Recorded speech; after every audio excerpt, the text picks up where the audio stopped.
Charles Oliveira's got the belt in my graphic, and coming up this weekend in the main event of UFC 280, he's still my champion. Charles Oliveira, do Bronx, taking on Islam Makhachev. And if it wasn't for Adriano Martins, if he was just like erased off the record, it would be an undefeated streak at 22-0 for Makhachev. Now, he did get cold-cocked in that one fight against Martins early on in his UFC tenure, but it's been wins and roses ever since. And for Makhachev, his last time out, a short notice replacement in Bobby Green due to multiple leg injuries to Beneil Dariush. He takes on Green, he takes him down, he finishes him very quickly in a fight that was to be expected. And for Makhachev, the commentary around that fight was that they were going to rematch him or try and put the fight back together with Dariush. But listen, waiting worked out for him, and he gets to take on Oliveira. And for Oliveira, his last time out, I mean, he looked very, very good against Justin Gaethje. Obviously, the commentary is around the weight, and should he actually have that belt around his arm in our picture? I don't know, remains to be seen. Again, for Makhachev being on such short notice, his last fight was a catch weight of 160 pounds. But I do have a quote from UFC Vice President of Regulatory Affairs, UFC Hall of Famer Mark Ratner on MMA on SiriusXM. And after the Oliveira weigh-in debacle, he said, "I can say for sure that Friday there was nothing wrong with the official scale. Maybe there was an issue with the practice scale, but either way, Oliveira did miss the mark at 155 his last time out against Gaethje, but it doesn't take away from the performance that he ended up having." I was going to say, he still dropped Justin Gaethje and choked him unconscious, which is like insane. Like, that's the thing about Charles Oliveira. If you want me to make a basketball comparison with Charles Oliveira, it's very obvious. It's Giannis Antetokounmpo. You go from a guy who you never expected anything from, and now you expect him to only win and nothing else. And it really has been wild for Oliveira because everybody remembers him. Oh, he was this great submission artist. And wow, you've got to watch out if you fight him on the mat. But every single fight, we started seeing these improvements in his striking. And it all seemed to culminate in that matchup against Jared Gordon, which, let's be honest, that was fucked up to begin with. Like, he never should have fought Jared Gordon. Is it as fucked up as Charles Oliveira walking a line and then his coach going, "Oh," at one point because he got a little bit too close? I would never do, I'm so scared of lions and stuff like that, that, if it ever turned around and gave me a mean look, it's over. Charles Oliveira looked pretty confident walking that lion, so maybe you can look into it a little bit. But for Oliveira, that's the one thing I want to say about this fight. He's so much better than Islam Makhachev striking. It's not even close. And Islam's not this, terrible striker. He's basic, don't get me wrong. He's not going to do anything that really wows you in a Yair Rodriguez way. But the improvements that Oliveira have been able to make throughout his career far overshadow anything Makhachev has also been able to do throughout his career. And that's the weird thing about this fight. I think Oliveira is way better on the feet, even though we all know him for his jiu-jitsu, of course. And Makhachev isn't terrible on the feet, even though we all know him for his wrestling. But I think you got to go back and look at the Makhachev fights against Armen Tsarukyan and Davi Hamosh. I think those are the two most important fights to go back and watch, because Tsarukyan was one of the few guys who's ever been able to grapple with Islam Makhachev, and after the fight, you're like, oh, okay, it wasn't this, life-threatening thing. You can do it if you're really good, and Davi Hamosh kind of hurt Islam Makhachev a couple times in the feet. That's all I'm going to say. I saw another guy say this on Twitter, and a bunch of people with names I don't understand immediately attacked him, so we'll just leave it at that. But Davi Hamosh was landing some really nice jabs on the outside to Islam Makhachev that was really making it tough for him to go in there and close the distance afterwards. And those are the types of skills that make me think, okay, Charles Oliveira can definitely replicate some of that game plan. But the conversation that I've always had around this fight is that Makhachev does have one huge advantage over Charles Oliveira. It's physical strength. And I really do think that's the important part, because when you look at the type of submissions that Makhachev goes for, they're not necessarily the Damian Maia kind, where it's, okay, I get you down, then I do a bunch of these tricks basically to get your back, then I submit you. Makhachev's going to grab your arm, your one arm, with both of his, and then basically just overpower you in a lot of these positions. And I know it's wild to say, but this is the case. Charles Oliveira isn't unsubmittable. I know he gets a lot of submission victories himself. It's kind of like Nikita Krylov. Don't ever mention Nikita Krylov. Charles Oliveira is so much better than Krylov grappling, but you are right. They're two guys who have a lot of wins with their grappling, but they have some losses too. The difference is Oliveira, I favor against pretty much everybody with his grappling, and it's just this weird X factor of the strength of Makhachev that I could see giving Oliveira problems. And Matt bringing up a Davi Hamosh fight in which the judges' final tally 29-27, 30-26, 30-26, but I do agree with you. If you go back and you watch that fight, there are certain things that can carry over into a matchup like this against Charles Oliveira. You can't be so, just stubborn about it. But if you do look at Oliveira, we know this, it's noted. But of the all-time UFC ranks, 9 all-time in fights in the UFC at 30, kind of wild. 5th all-time in wins at 21, number 1 all-time in finishes at 19, number 1 all-time in submissions at 16, and tied for first with Cowboy Cerrone with 18 bonuses. And it's absolutely wild. He's making $900,000 just for being that much better at his job. You look at it for Oliveira, a win over Michael Chandler, he gets the belt. A win over Dustin Poirier, also for the belt. A win over Justin Gaethje for fun. No belt in that one. For Islam Makhachev, you do look at it, the 5-on-in. Davi Hamosh about 3 years ago. The layoffs are obviously a big deal. The win over Drew Dober, he smoked him.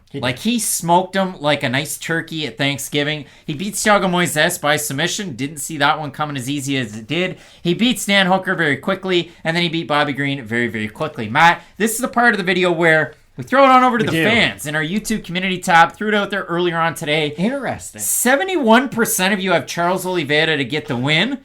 I don't know who you are. I'm going to read Tyler's. Tyler Gordon saying the champ has a name, and it is Charles Oliveira. Tyler's a fan of the channel. Benjamin is saying, I got Charles for the win. Will T's got Charles, and he's that confident. Tommy's saying, heart says Charles. Brain says Islam.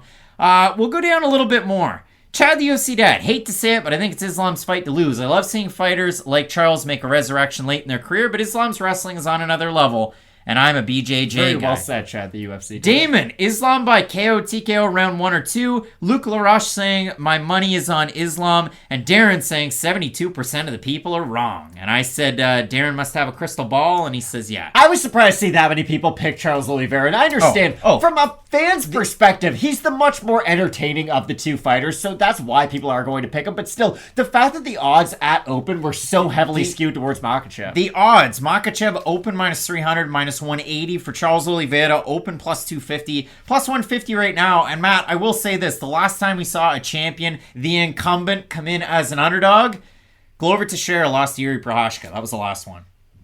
Made it damn close though, didn't he?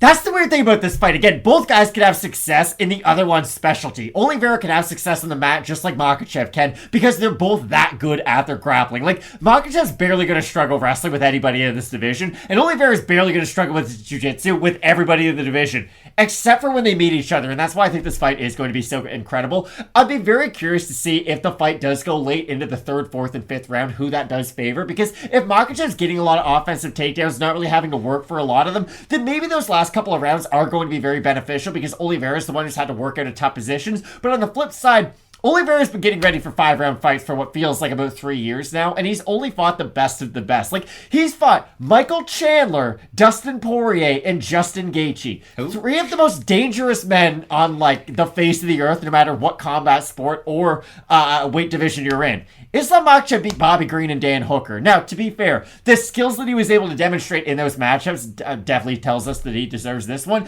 but I do think there has to be something to be said for Oliveira being in these tough fights, knowing how to get through a tough fight, and knowing how to win a tough fight. And we've seen Charles Oliveira in these fights and in compromising positions and taken down in some of these fights. If you look at it against the Carney Nick Lentz, I mean, gee whiz. I'm trying to compare. I'm grasping at straws at this point, but trying to make a couple of comparisons. But if you go down through it, I mean, yeah, he had that tough break between 2015 and 2017. It's been all roses for Oliveira recently. Nick Lentz must have looked at Charles Oliveira like that meme where LeBron was playing for Miami and Kawhi checked in with the Spurs where he's like, really? Like, why did the UFC feel the need to make Charles Oliveira beat Nick Lentz 7 times? It's just the way that it was. But if you're making an official prediction here, what's the pick?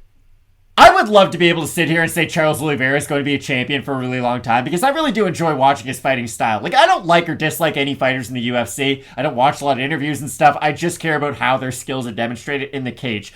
But, like, I like watching Charles Oliveira fight. I don't think that's a hot take. Anybody who likes MMA likes watching him fight. So, I guess I'll say for Oliveira what I say for Yuri Prochazka anytime my friends ask me if he's going to be champion for a long time.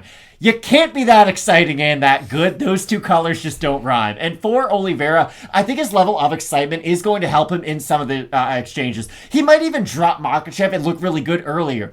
But I think that even if Islam does get dropped, he'll be able to panic wrestle his way into a good position. And I really do keep on coming back to the fact that Makhachev has been able to get out wrestled in some spots for like 2 seconds, and then he normally ends up on top. With jiu-jitsu, it'll be interesting to see if Oliveira can clamp onto a tight submission and maybe go for a sweep or anything off that. But I still find myself picking Makhachev, even though I'm glad you brought up the initial odds, because listen, there's some fights, there's a lot of fights every weekend where the odds come out, I don't check them when they first come out, and then by the time we get to the fight, the odds will be very different, and then you'll bring it up. This fight, I knew, like, well in advance that Islam was a minus 300 favorite when the odds had first come out. It felt like that was a big talking point, and it's really nice to see that the average bettor and the average fan does seem to think that Charles Oliveira has a much better chance than a 3-1 underdog. Yeah, I mean, a large amount of the fans have Oliveira to win, and the odds are closing in closer to par, which, again, favors the champion. But when you do look at a matchup like this, Poirier, great boxer, good jiu-jitsu, good wrestling. Is he leaps and bounds over Oliveira in any one aspect? Like, leaps and leaps and leaps. His boxing, for sure. But is he, like, on that, like, S tier of boxing? Is Dustin Poirier? Yeah. It's pretty darn good. Islam Makhachev, to me, seems to be, like, S tier, and then he broke that ceiling, and then he's in above. boxing? Sorry, with his wrestling. Islam, to me, has that skill set. So for me, I like Islam Makhachev with that, and I think Makhachev is going to have a lot of success there. Now, again, we've seen fighters, Martins, Hamoshin, Bits, Zarukian, have different successes against Makhachev. Makhachev's human. He can be beaten.